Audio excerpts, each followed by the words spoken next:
Professor Stephen Cohen is with us, Professor Emeritus of Russian Studies and Politics at both NYU and Princeton, contributing editor to The Nation, thenation.com. His most recent article, Why We Must Return to the U.S.-Russian Parity Principle. And Professor Cohen, to what extent has this new Cold War, as it were, let's beat up on Russia, to what extent has that become a partisan issue, and embedded in nativism and coming up elections versus just a policy position of the U.S. government?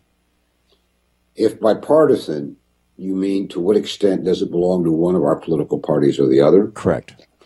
What alarms me no less than any other factor playing a major role today is that unlike in the 1970s and 80s, when I began to participate in debates about American, then Soviet relations, unlike at that time, there is no effective opposition in either party, in any American institution, to the American policy, which I believe, and I'm not alone, but I'm in a very small minority in thinking this in the United States, no opposition to an American policy that has contributed significantly to this grave crisis.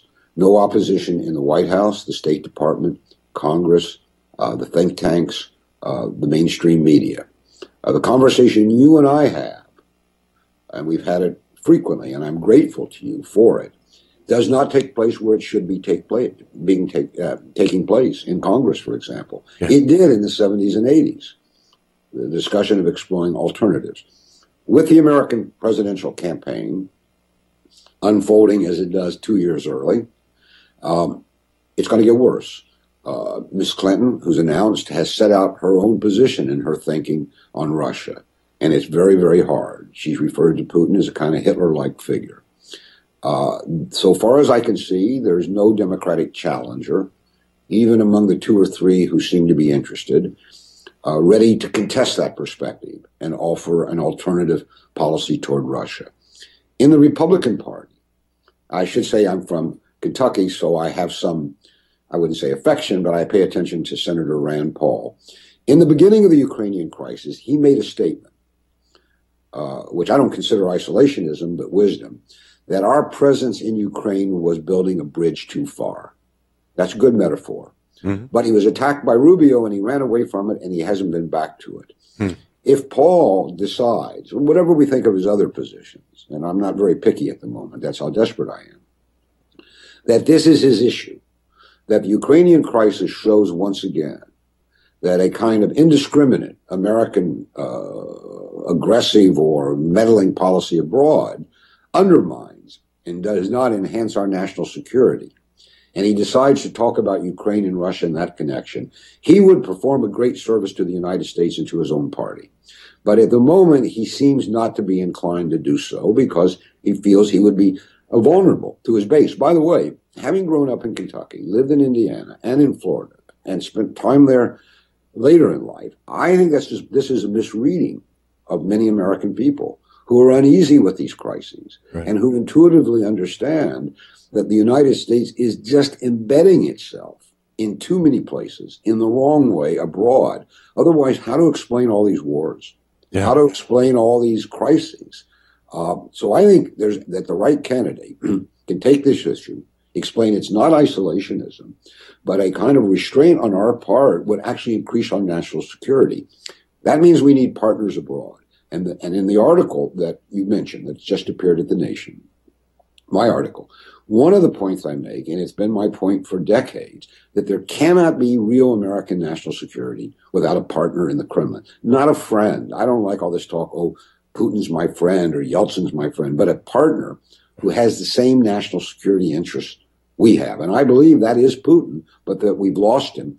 And we may not only have lost Putin, but we may have lost his successor and other Russian leaders to come. So this is why I think we're at a turning point. And again, to go back to your point, I yearn for, others yearn for a presidential, would-be president, a candidate, or even a senator or a member of the House who would come forward and go on your show and on television and op-ed pages and say just this, that there's not one, Tom, is surely a failure of American democracy. We had the debate before the run-up to the war in Iraq. We had it during the last Cold War. But for some reason, we do not have it today.